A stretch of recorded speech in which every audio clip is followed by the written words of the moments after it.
This episode of the Business Communicators. I don't think it's going to put everyone on a level playing field because anyone can play a piano, anyone can play golf, but it's the work that you put in, the understanding of it, the nuances that's going to really separate you. At the end of the day, it's just a tool that we have in our arsenal as communicators. You're listening to the Business Communicators. And now your hosts, Austin Stett and Thomas Bain. Welcome to Season 5, Business Communicators. I'm Austin Stett alongside Thomas Bain. Hattie is off celebrating her birthday anniversary. Happy birthday. Congratulations. And Ken is busy doing all things sports right now. So Thomas and I wanted to join you guys this week. We're coming at you. We missed both Hattie and Ken this week, and we'll get them back on the show soon. But Thomas, we don't need to dive into the intros. If you found us, you found us. You know our website. You know our socials. You wanted to talk about the Starbucks situation and what's going on with that and kind of how it relates to communications, business development, employee relations, internal comms. So kind of open up, give us a little more insights into your relationship with what's going on. So if you haven't been following the news with Starbucks or unionization in general, what's going on at Tesla, a couple other companies coming from there, Elon Musk, who we've talked about, kind of being a little bit more driving of the corporate culture at Twitter and other places along those lines, and Tesla. But the National Labor Board came back saying that Starbucks violated some sort of unionization rules. So there are very specific federal labor laws about what unions, collective bargaining can do. We do work in a state with will to work state, but you still are protected under those relationships. And I'm gonna have to put on my hat from a long time ago when I had to take labor relations in college. And it was the whole unionization, labor boards, those kind of thing, is to protect the blue collar, the entry level, who might not have access to attorneys or anything like that, that they're literally looking out as from the company taking care of their employees. And Starbucks, for the longest time, you never heard about them wanting to unionize. It wasn't until probably in the last 6 months, 12 months that you started to see them unionizing. I feel like it was around COVID time, right? Yeah, probably because a lot of people were being stuck at home, and it really started getting my mind thinking. Was Starbucks, before the show, we were just kind of talking, and we were saying about Starbucks usually paid way higher than normal minimum wage, paid for education, paid for this, paid for that. And I think during COVID, the company probably had to pull back on a lot of those things, because if you're not working, you're not getting paid, Yeah. Same for you and I. And so it started giving that whole rift between corporate workers making the money kind of thing, and the news news that is stepping up on, well, corporate profits are through the roof, but yet people aren't getting raises. And so I'm at the stage to where it's like, did they kind of start to invite this in on themselves? Yeah, and I think part of it could have been the aggressive expansion that has taken place. That's something we see, and we'll get a little more into it on something that we're more familiar with, the barbecue front. But yeah, I mean, Starbucks has always been a long admired company.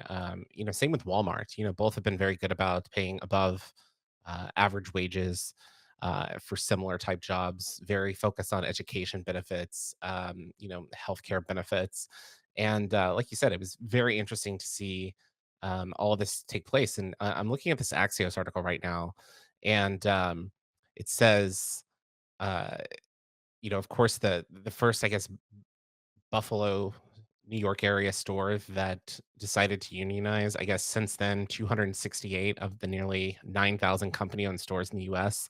have voted to unionize, according to the Washington Post. Since 2019. The National Labor Relations Board has lodged 77 complaints against the company for, quote, unfair practices, uh, which is, quite high, as Starbucks has tried to basically say, hey, look, we don't want unions as part of our operations and business. And Howard Schultz, the founder of Starbucks, I believe he's currently the chairman, uh, has been requested by Bernie Sanders and the Senate Health, Education, Labor, and Pensions Committee to subpoena him to talk about the company's lack of compliance with labor laws. So um, it's very interesting just how quickly things have turned for Starbucks. And, it's it's one thing when you're communicating to your corporate office, your corporate employees, when you've got a robust internal communication system, when you've got robust compensation benefits, but it's probably a little bit different when you've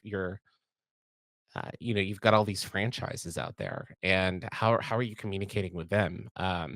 Is the franchise model broken? Is that something that is potentially bleeding into this? Is it aggressive expansion that is causing some of this?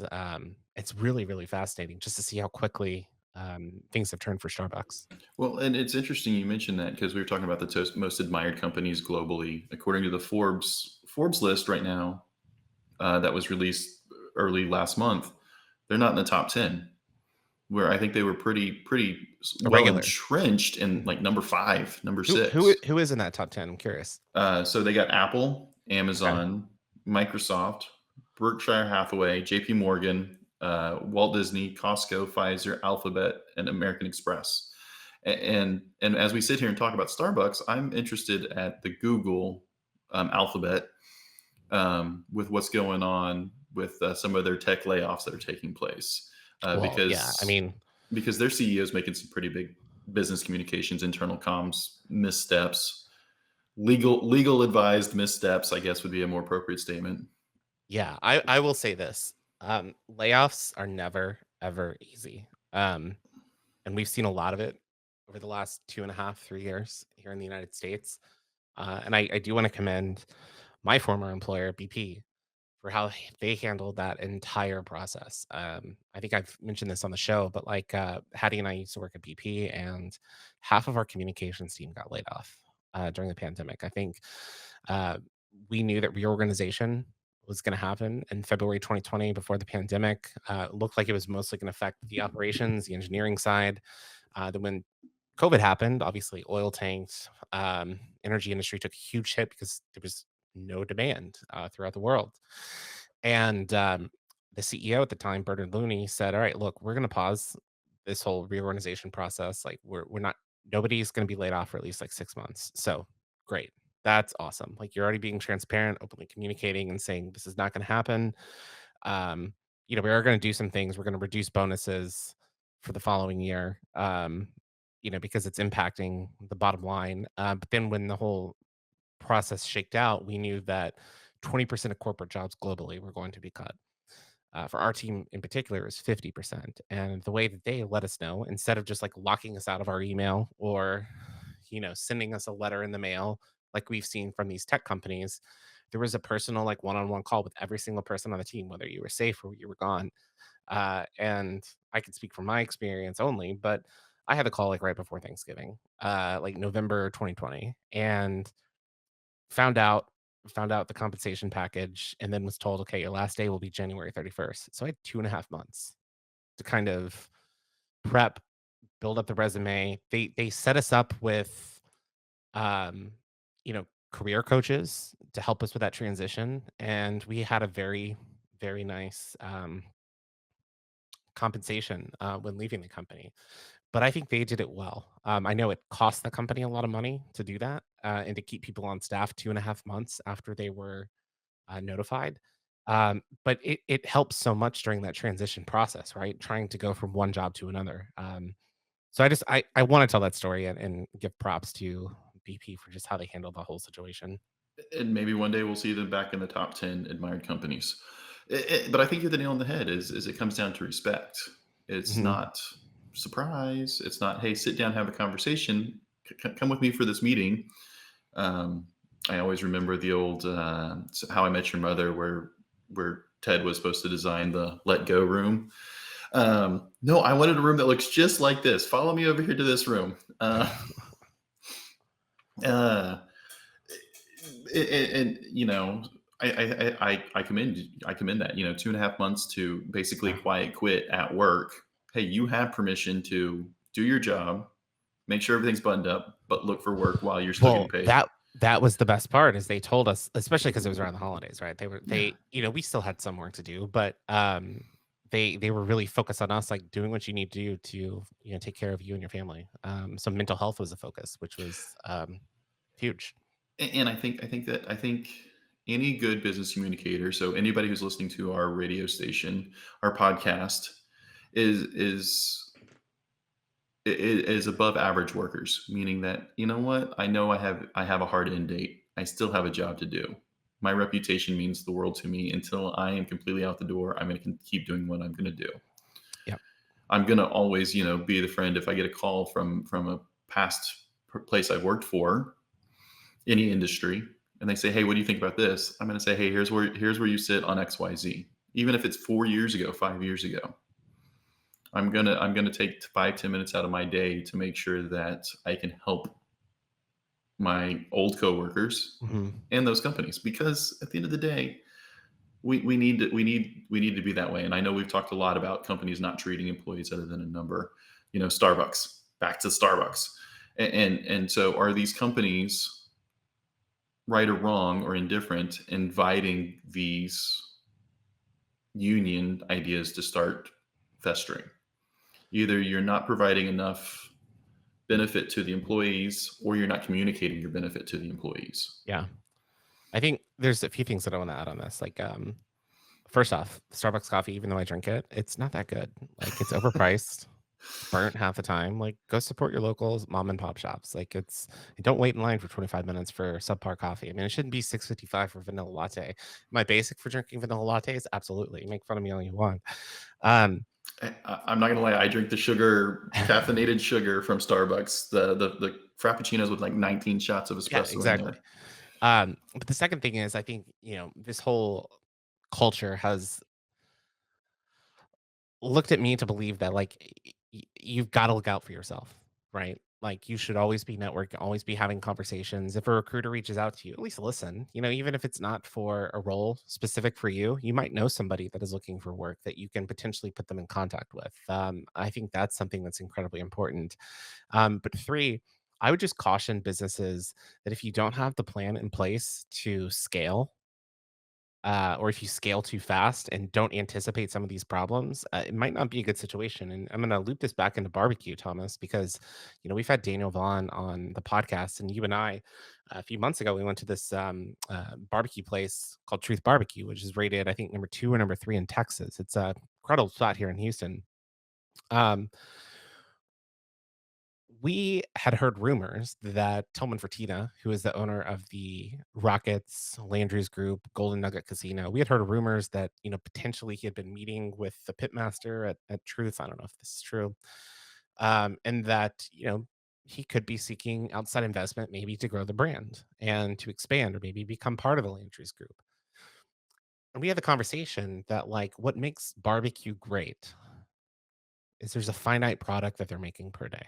There's a finite amount, and they do what they do best. And once it's sold out, it's sold out. They know how much their profits, their margins are going to be. If they close at 12:30, they close at 12:30. If they close at 4, they close at 4. And that's what makes good barbecue great. Um, if you expand and become more of a chain, you're going to lose a little bit on the quality. You might miss them. You might, get out to the masses. You might have higher profit margin, but is it going to be as good? You're certainly not going to be in the Texas Monthly Top 50. Um, I go back to this example, like a case in point. There's this barbecue spot in Waco, Texas, where I went to school. It used to be operated out of like a food truck, a trailer. It's called VTEX. They're known for their gut packs, and if you're not familiar with a gut pack, it's basically like a to-go box loaded with Fritos, chili, brisket, cheese, jalapenos, onions, barbecue sauce, beans. Like, it's incredible. You're gonna feel terrible after you eat it, but it's gonna be incredible while you eat it. And you had to get there at like 11 a.m. when they opened. Oftentimes, they would be sold out by 12. Within an hour. It was just they made a certain amount per day. Then I think my sophomore year they closed. The guy who ran it for several years decided that he wanted to retire. And about a year and a half of them being away, his daughter was like, "Hey, look, there's been a huge demand. There's a huge void in the Waco barbecue market. Let's open up a brick and mortar." So they opened up a brick and mortar. And, when they first came back, it was good. And then they started expanding even more. They only have one location, but they turned it into like a beer garden. Now they have concerts and things like that. And the last time I went, I don't know, maybe it's my taste buds had changed. I wasn't impressed. It just seemed like mass produced. It didn't have the same freshness. It didn't have the same um, flavor. And I think that's kind of the decision you have to make as a business owner, right? Like, are you sacrificing, you know, the taste, the allure, or are you just going straight for that, profit margin? It, it's I'm so glad you didn't say Underwood's Barbecue in Waco because that Oh, place. RIP, RIP. Um, um, we see it time and time again. People try to scale too fast, where they've taken out too much money for their loans. Hey, we need to acquire this other company, and it's not just Yep. the restaurant service industry. It's retail. It's oil and gas companies. It's both the producers, the drillers. It's everything. Is the name of the game to grow, or is the name of the game to produce quality products? Um, And the companies that could do both, grow and still produce quality products, yeah, that's they're the ones phenomenal. crushing it. Yeah. But I Um, think it's the exception, not the rule. Yes, and I think that's one of those things is what legacy are you leaving? For you small business owners who are listening to us, you hear multiple times is what's your succession plan? Yeah. How does it survive generation 2? How does it survive generation 3? Because it only takes one bad apple, it only takes a handful of missteps to get there. We were talking about the Texas Monthly Barbecue, and I remember when you and I went to Truth and we ate there once. And yes, it was late in the afternoon. Yes, they were starting to run low. They were out of half their food, 90% of their food. And you and I looked at each other. I'm like, this is not the quality I would expect. And we did give them a pass because we knew where we stood. We are educated consumers. That I was like, I wouldn't put this in the top 50. I probably wouldn't put this in the top 100. But going back, I was like, you know what? They do a good job. Hmm. But that still impression of the first bite is as good as the last needs to be there. I'm Yeah. trying to, while we have the conversations and the joys of virtual conversations, of look for it. And it was a TV show, it was a movie, and it was probably 30 years ago that I watched it. It was about McDonald's, about how as you go through McDonald's, when they bring on a new supplier of salt, they test it and test it and test it. They bring on a new provider of meat, they test it and test it and test it. And it's not that we want to make the burgers better, we want to make sure that it's consistent. Yeah. That if I walk into a McDonald's in New York You and know order what you're quarter pounder getting. cheese, I walk into McDonald's in Texas and order quarter pounder cheese, and I walk into a quarter pounder in Seattle, I've got the same burger. There's no regional flavor profiles. There's none of that other stuff, right or wrong or indifferent. It is what it is. But that goes back to your statement about go to the local shops, because then you get the local flavors and you get the people who do the quality and the craft and everything like that. Um, and so you're bringing up barbecue, and it did, and we were talking earlier about Starbucks, and we were talking about J Bar M, Yep. another barbecue joint that brought in It's become a barbecue and coffee podcast. yes.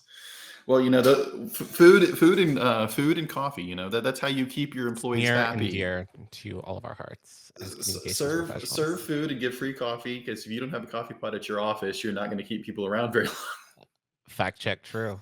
long. So hey, business communications just through your stomach and caffeinated.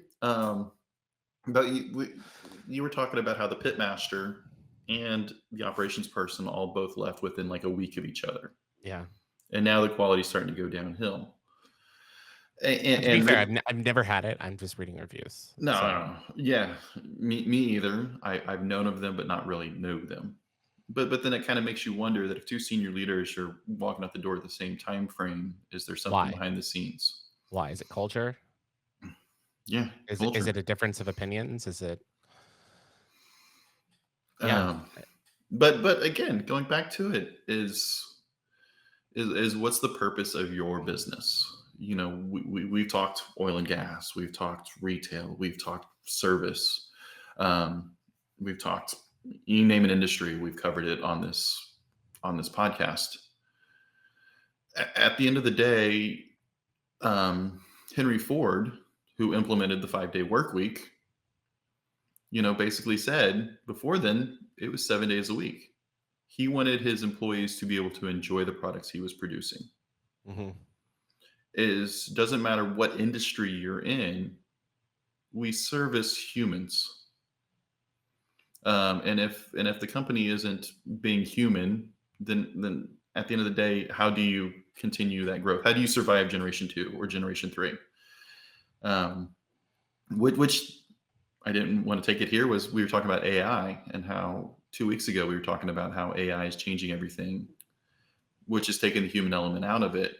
And it was, everything's AI, everybody should be watching out for it. The ads that were being produced by it, the content that was being produced by it, the websites that are being produced by it, the job applications that are being produced by it, the people who are passing the bar because of it.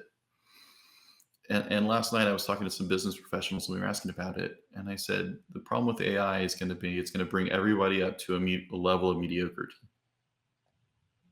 The really good people still need to do it because, yeah, your website's going to be optimized for SEO, but is it going to have that human touch?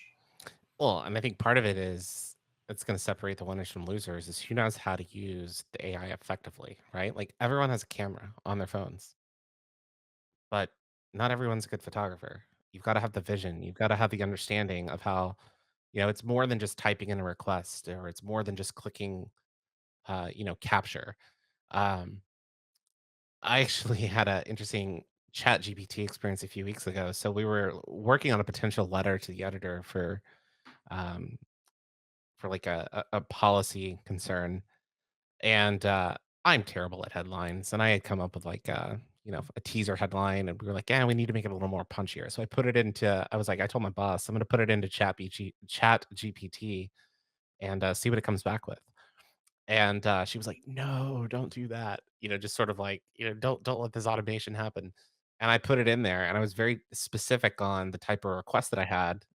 Pulled out the headline, it was brilliant, and I sent it to her, and she was like, "That's what it came up with." And she was like, "I'm terrified." Like, and it's knowing how to utilize the tools, not just having a basic understanding, but knowing how to work within the AI itself. I think it can be a really beneficial tool, and I don't think it's going to put everyone on a level playing field because it's anyone can play a piano, anyone can play golf, but it's the work that you put in, the understanding of it, the nuances that's going to really separate you. At the end of the day, it's just a tool. It's another tool that we have in our arsenal as communicators. Do more with less, do more with less. How do we continue to do more with less? Um, again, I think knowing how to use the tool to get it proper there. But if you're writing an article or you're writing an internal comms piece and it doesn't need to be the best one of it all, then yeah, AI will work. But at some point in time, the biases will come out from it surfing the internet Yeah. on there. I You mean, know, we have it, biases in individuals. I mean, you could have somebody who's conservative oh, or absolutely. liberal, and You do media relations. You know which reporters you can talk to that are not going to try to slant you in a direction you don't want to go to. yeah, Or you know which ones are going to try to slant you more in the direction you want to go to too much, that it starts to become a sales pitchy kind of thing. yeah. And I'm in marketing, so I'm always trying to, whatever company I'm consulting with, working with, is the best company that's ever walked the face of the earth. You should only buy from us. Um, but it's interesting. You I, you're talking about people wanting to help, and I had an old CMO named Robert Anthony, and he was the CMO at Stage Stores, and I was having to produce some direct mail pieces, and we had a pretty solid creative department, pretty solid creative team. And I was kicking over some work to them, and I was going back to him being like, hey, we need to change this, or we need to change that, or hey, this doesn't look right, or this doesn't feel right. And he finally said, he's like, hey man, I know you can do it, but let's let the experts be the experts. And it has stuck with me ever since. And he earned immense amounts of respect for me by just that one sentence from there. Um, and it taught me that, you know what? I don't need to have control over 100% creative. I don't need to have control over 100% of press releases. I need Yeah. to make sure that the people that we hire are good, better than average, who aren't just going to plug it into Trust AI. trust the people that you hire, and to play to their strengths. Yeah. Don't micromanage, because I think the more that you do that, the more stress you're going to add on yourself. The more you might create animosity with the teams that you lead. Yeah, I mean, trust the people that you hired to do the job that they were hired for. But then, full circle on the franchise model. At what point do you have to have the foundations, the checks and balances in place that you're not micromanaging, Hmm. but you're also not letting quality slip or Yeah. change? The movie Founder about Ray Kroc, when he first was franchising and he goes to the country club and he gets some people to do it, and then he meets them on the thing, and he says, "What's this in this burger? Why so lettuce and tomato on my burger?" And full circle now, McDonald's has lettuce and tomatoes on their burgers. Oh man. Well, I'm getting hungry. I don't know about you, but I enjoy the food, the barbecue, the coffee conversation. Even though we missed Hattie and Kim on this episode of the podcast, always fun getting together to chat and have these conversations, debates, whatever you want to call them. But if there's one takeaway or one thing that you're following over the next weeks, months, what is it? I guess my biggest thing is respect. And Hmm. we've said it that at the end of the day, at a company, you are a number. And when sales start to slump, they have to find ways to answer to their shareholders. But humanity is, how do we make sure that what we're doing is moving community forward? Because if not, then why don't we just dump all of our money into AI, and then we live off the government, or lack of government, because there's no money being made by the individuals. Maybe that happens in 100 years. I hope not, because that's still too close to my kiddos' generation that I don't want it to be around their Yeah, lifetime. yeah. We Ba- won't be ba- around to see it. baseball season has kicked off, and I'm wearing a Texas Tech jersey because as we're recording this, the Houston Shriners Classic is going on, Hmm. and it raises money for nonprofit, especially what the Shriners do for the kids and the burns and those kind of things. Yeah. So take time, whether it's you as an individual or whether it's you as a company, to think about what are we doing for humanity. For your employees, to prevent national labor boards from coming into there, or if you think that they're good, let them come on in. Don't try to block them. But and then how do you give back to nonprofit organizations? So we can continue to be a civilized society, so we can continue to grow, so we can produce the next Alphabet, Hmm. Google search things Good all the way around. advice.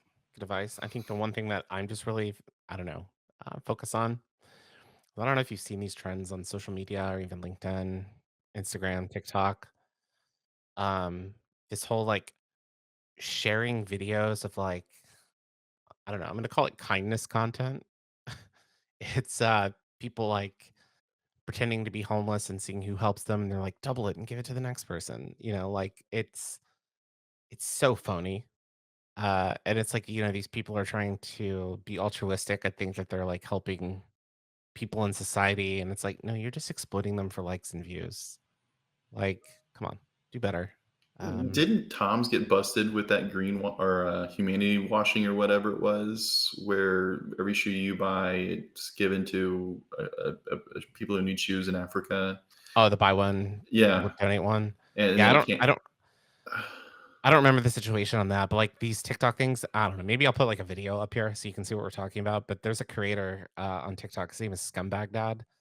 Um, he's got like several million followers, and I'll have to send you some links, Thomas. But like, he makes fun of these creators doing this, and it's brilliant. He also raises like attention to the issues. He's like, look, you're actually going up. You're not requesting, you're filming these people without their consent. You're not having them sign anything. You're getting them to share their most like vulnerable moments. Sometimes they know they're on camera, sometimes they have no clue. And then you're blasting it all over the internet so you can get like millions of views and monetize it. Like that's problematic.